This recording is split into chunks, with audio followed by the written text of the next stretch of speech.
Welcome to our channel. Today we how to transfer WhatsApp onboarding flows using Twilio Studio, full guide step by step clearly.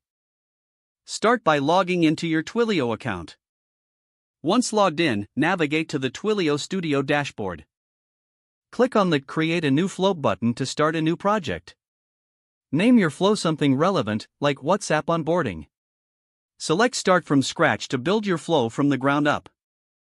In the Flow canvas, drag the When a Message Comes In widget to the canvas. Connect this widget to the Send Message widget. To set up WhatsApp integration, ensure you've configured your WhatsApp messaging service.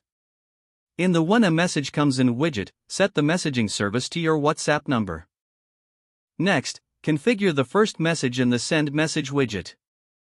Be concise and welcoming, this is the first impression users will see.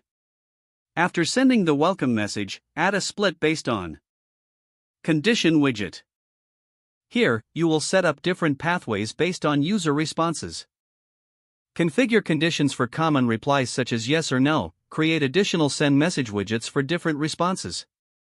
For example, if the user replies yes, thank them and proceed with more questions. If they reply no, provide alternative suggestions or information.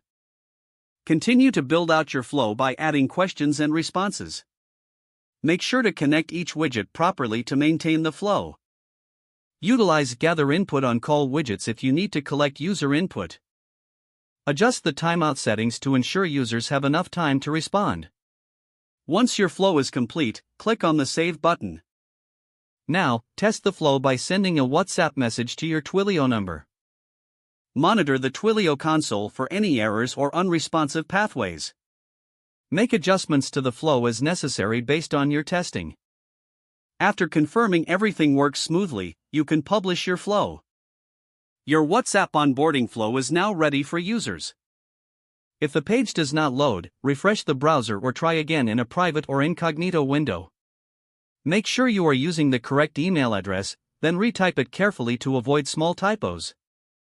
Don't forget to like this video and subscribe to our channel for more step-by-step tech guides.